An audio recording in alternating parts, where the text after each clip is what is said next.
Hi, I'm Pastor Kerry. You know, something I think most of us take for granted in the 21st century is light. Just plain old light. The stuff that surrounds us most of the time. As long as there's not a power outage, as long as we're not stuck in the middle of nowhere in the wilderness at midnight, most of us are accustomed to having light around us pretty much all the time. And I gained a new appreciation for light back when I was in my 20s. This is kind of a long story, and I don't have forever, so I'm going to try to condense it. I hope this makes some sense to you. When I was in my 20s, I would go with friends on these running/hiking trips in the Grand Canyon. We would usually leave in the morning just before dawn.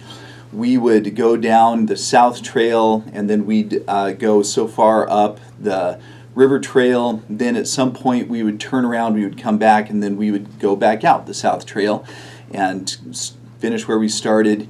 Usually those trips that we would go on would last anywhere between 20 and 30 miles. And it depended on how ambitious we were feeling on a particular weekend that we would take on these excursions. We would always start together, but then some people might say, well, I'm just going to do the 24-mile trip today. I'm going to turn around in Ribbon Falls and I'm going to turn back. And I would say, okay, well, I'm going to go ahead and go all the way to the base of the North Trail, and then I'm going to turn around and head back. So we'd start together, but then we might finish separately. And on one particular trip, that is exactly what we did. I knew that on that particular trip I was going to try to go 30 miles. I was going to try to start at this head of the South Trail, go down, go along the river to the start of the North Trail, then I would turn around and I would head back. None of my other friends were going to go quite that distance with me, so I knew I'd be going out by myself. Now, when you are in the Grand Canyon and when you're going on a 20, 25, 30-mile trip, one of the things that's working against you is there aren't any restaurants in the Grand Canyon. There aren't any convenience stores or grocery stores. And so whatever calories you're planning to intake over the course of your trip, you've got to take those in with you. And when you're on a running/hiking trip, you don't want to take a big old backpack with you. What we would typically take was what they called then, I don't know what they call them now, but we called them running packs. They were kind of like fanny packs, except they were designed to fit a little more snug against your midsection, so that like a fanny pack would be bouncing up and down as you were running. These running packs would stay securely in place. They wouldn't bounce as you were running. And so space was at a premium in the running pack. And I had done a number of these trips already. And what I'd learned is that some of the things that I had packed on earlier trips, I didn't necessarily need to take on these later trips. As long as I knew that there was no rain in the forecast, then I didn't need to pack a poncho with me. And as long as the moon was going to be out and it was going to be a full moon, then I didn't necessarily need to pack a flashlight either, which was great. No poncho means extra protein bars. No flashlight means extra protein bars. And I can assure you that on those trips, every single bagel, every single fruit roll-up, every single power bar that I took with me, every single Cliff Bar, I consumed them all before the trip was over. So I was happy to minimize the poncho space and the flashlight space and maximize the food space. So this particular trip, I had seen that there was going to be a full moon. And so I wasn't worried about packing a flashlight because I knew that when I was heading up and out, I would have the full moon. And based on previous experience, I knew that was more than enough light for me to see the trail and get out of there safely. So I did the trip. My friends headed up and out before I did. I turned around at the 15-mile mark, came back, and as I was at the base of the South Trail, getting ready to head back up and out, I realized that something unforeseen had happened. Yes, there was indeed a full moon that night, and the full moon was on the other side of the earth at that particular moment. And so there was no moon out whatsoever. And it was pitch black. I mean, pitch black, like I have never seen before, and probably will never see again. Because you're in the Grand Canyon. You're in the middle of the wilderness. There's no electricity. There are no street lights. There's nothing. And all that I had to light my way out, and it wasn't much. It was not much at all. It was just the stars that were out that night. So I had to give it a little bit of time. I had to let my eyes adjust to the minuscule amount of light that the stars were giving off. And in the starlight, I could just barely make out the trail a few feet ahead of me. And so then I began the long and arduous 6.5 mile trip up the South Kaibab Trail. It is a super steep trail, and the thing that's a little bit scary about that trail is that if at any point I had mistaken where the trail turned, at any of the switchbacks, at any of the dozens, hundreds of switchbacks that there are in the 6.5 miles of the South Kaibab Trail, if I had failed to turn at any of those switchbacks, you know what would have happened to me. I would have literally gone off the side of a cliff and literally would have fallen to my death. So, a little bit stressful, a little bit scary, a little bit intense. Thankfully, I was able to just barely make out the trail, but I was constantly tripping over rocks. When I got up to the top, my shins were all skinned up. My toes were all bruised, and I had fallen any number of times. My hands were all scuffed up from catching myself when I fell. It was that dark. I mean, I had no idea what true darkness was until I tried to go out this South Kaibab Trail of the Grand Canyon in nothing but the very minuscule amount of starlight. All of that is simply to say that was the occasion, more than any other, when I gained a new appreciation for the thing that all of us take for granted, light. And the reason I bring that up today is because in the passage we are going to be taking a look at, our lectionary passage for January the 2nd of 2022, it's going to talk about the fact that Jesus is the light. And I certainly have an appreciation of the metaphor that John was using. So, without any further ado, let's take a look at the passage. If you haven't already printed out your sermon notes, you can press pause, go down to the links that are down below, print off the sermon notes, and then once you've got them in hand, go ahead and press play to resume the playback. We're going to take a look at John chapter 1, verses 1 through 18. It's a long passage. I'm going to read it in its entirety. I'm going to probably read kind of fast. In the beginning was the Word, and the Word was with God, and the Word was God. He was with God in the beginning.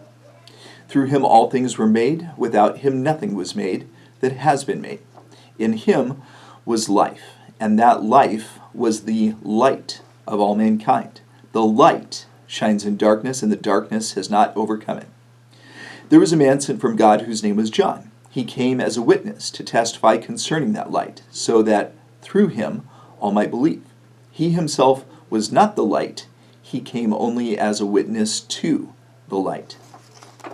The true light that gives light to everyone who was coming into the world. He was in the world, and though the world was made through him, the world did not recognize him. He came to that which was his own, but his own did not receive him. Yet to all who did receive him, to those who believed in his name, he gave the right to become children of God, children born not of natural descent, nor of human decision or a husband's will, but born of God. The Word became flesh and made his dwelling among us. We have seen his glory, the glory of the one and only Son, who came from the Father, full of grace and truth. John testified concerning him. He cried out, saying, "This is the one I spoke about when I said, 'He who comes after me has surpassed me, because he was before me.' Out of his fullness we have all received grace in place of grace already given. For the law was given through Moses, grace and truth came through Jesus Christ. No one has ever seen God but the one and only Son, who is himself God and is in closest relationship with the Father, has made him known." May God bless the reading of the theologically rich and challenging Word. So friends, again, these are the first 18 verses of John's Gospel. And like I said, very theologically deep and very challenging. And there just isn't time for us to go over this passage in great depth. I would certainly love to do that. Maybe sometime, I can do a whole sermon series based on just these 18 verses. But today I just want to give a cursory run through this passage. I want to point out a few things to you. And the first thing that I want to point out to you is that the first three words of John chapter 1, verse 1 are in the beginning. To remind you of any other first verses anywhere else, anything else you can think of, like maybe the first three words of the Bible, maybe the first three words of the Old Testament, Genesis chapter 1, verse 1, in the beginning God created the heavens and the earth. John obviously had that in mind when he wrote the very start of his gospel. John chapter 1, verse 1, instead of saying in the beginning God created the heavens and the earth, John gets specific about how that creation took place. He says in the beginning was the Word, referring to Jesus. There's a capital W there because it is being used in reference to Jesus, and it refers to his divinity. That's why it's capitalized. The Word was with God, the Word was God, he was with God in the beginning, and through him all things were made. And again, there's that callback to the creation account in Genesis chapter 1, verse 1. In verse 4 it says, in Jesus was life, and that life was the light of all mankind. The light shines in the darkness, and the darkness hasn't overcome it. Then, in verse 6, John refers to the other John. John the Apostle, who wrote this, obviously, is referring here to John the Baptist. Says there was a guy named John the Baptist. He came to prepare the way for the Word, for Jesus. He wasn't the light. Jesus was the light. John the Baptist came only as a witness to the light. Then John the Apostle continues to refer to the light that was coming into the world. And then he talks about the fact that even though Jesus was the creator of the world, once he arrived in the flesh, his creation didn't even recognize him, didn't even acknowledge him. At least the vast majority of them didn't. But John goes on in verses 12 and 13 to talk about the fact that through Jesus, we all have the opportunity to be the children of God.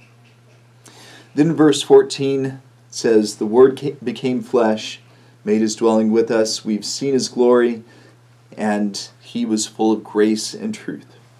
Grace and truth, again, down in verse 16, or rather in verse 17.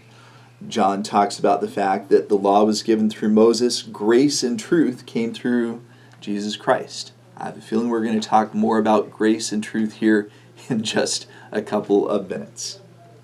But then in verse 15, John the Apostle, John the Disciple, makes reference once again to John the Baptist. I know it's a little confusing potentially. And then he says, we have this grace and truth. And so, again, I'd love to spend more time talking through this. This is amazing, deep, challenging, rich stuff, but our time is limited. So what I want to do now is I want to focus on three of the many powerful truths that this passage has for us. And the first truth is what we've been referring to already several times, the fact that Jesus is the light. Jesus is the light. And like I said, I don't know that I ever truly appreciated how much we need light until that occasion some 25 years ago in the Grand Canyon. And friends, light is something that in the 21st century we probably take for granted because it is always available to us. All we have to do is go and flip a switch or grab our phones because our phones will light up. Or even when the power's out, we know where the flashlight that's running on D-cell batteries, we know where it's located. Or we know where the candles are and where the matches are, or the lighter is. Light is always available to us. But 2,000 years ago, that was not necessarily true for people before the age of electricity, especially nomadic people who lived in the desert.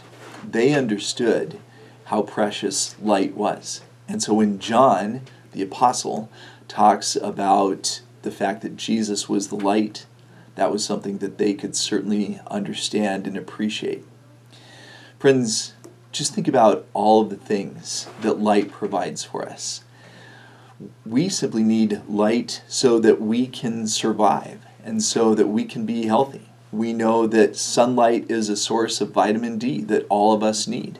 When we simply go out and let the sun shine on us, that helps to supply one of the nutrients that our bodies require. And light provides us with the ability to have vision and see which way to go. And friends, light drives away the darkness. And in this passage, John the Baptist, or rather John the Apostle, John the Disciple, makes reference to the metaphorical darkness, evil, and other negative forces that can encroach on our lives, and the fact that light can drive it away. Friends, Jesus is the light. So that is the first truth this passage has for us. The second truth that we're going to focus on is this: we are the children of God. We are the children of God. And John talks about this in verses 12 and 13. It says that even though most of the people back then didn't receive Christ, those who did, those who believed in his name, Jesus gave the right to become children of God, children born not of natural descent, nor of human decision or a husband's will, but born of God. There are other places in the New Testament that talk about the adoption that you and I have experienced as God's children. And I think that this idea of being the children of God, even though Jesus was and is the Son of God, all of us are God's children. And as Paul points out in his epistles, we are adopted children, but there's nothing wrong with that. As children, we have our basic needs met. Jesus talks about that. As children, we receive instruction from God. We receive God's love. And friends, I was talking to someone just earlier today. It was really interesting. I'm going to be officiating a funeral for a family next week. And when I met with the family today, I met with a couple of the daughters. And one of the daughters said, well, actually, this gentleman, I'm not going to name names, but she said, this gentleman was not my biological father. He was my adoptive father. But he always treated me just the same as her sister, who was his biological daughter. And what a beautiful thing that is. Because that's the type of relationship that we are supposed to have incredibly with Jesus. Jesus is the Son of God, but we are the adopted children of God. And what a privilege that is. What an amazing thing. And of course, one of the things that that also implies is that there is an inheritance that we will receive, and an eternal inheritance that we will receive someday. So that is the second truth. The third truth that we simply want to focus on from this passage is this: Jesus has brought us grace and truth. Jesus has brought us grace and truth. See, I told you we were going to come back and talk about that before we were all done. And friends, these are three of the truths found in this passage, and there are many, many, many more truths that we probably could have talked about. If you watched the online sermon last week, I told you this was a tough one. This was a tough one to find some truths to pull out of this passage. Not this passage, this passage. There are probably at least a dozen truths, if not more, that we could have focused on today. So, in my mind, these were the three that jumped out at me. You are welcome to pick out some more truths that jumped out at you. But Jesus brought us grace and truth. In fact, John points that out to us, not just once, but twice. John points it out in verse 14. He points it out again in verse 17. Verse 14 talks about the Son came from the Father, full of grace and truth.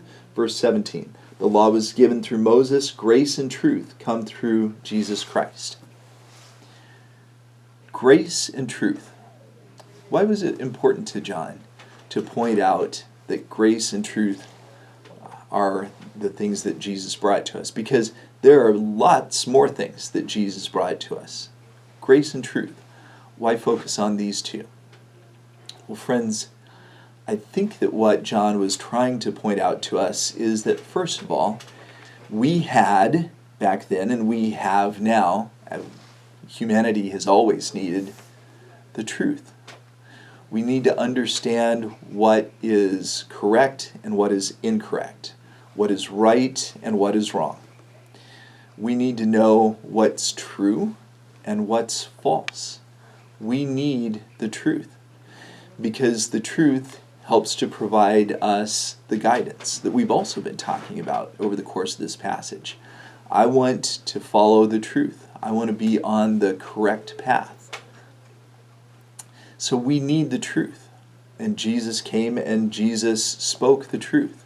Jesus helped us understand the difference between right and wrong.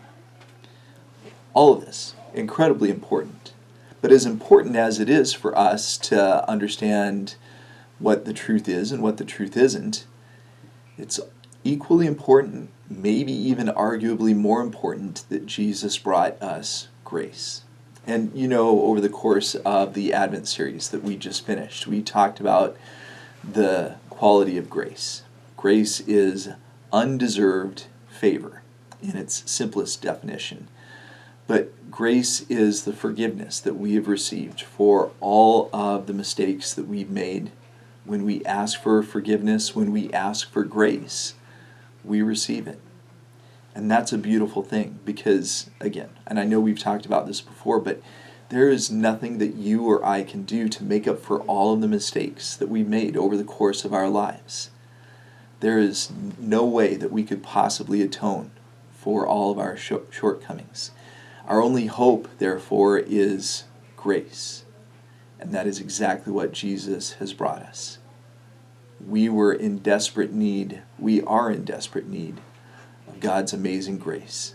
And Jesus came full of that grace, as John has pointed out not just once, but a couple of times in this passage.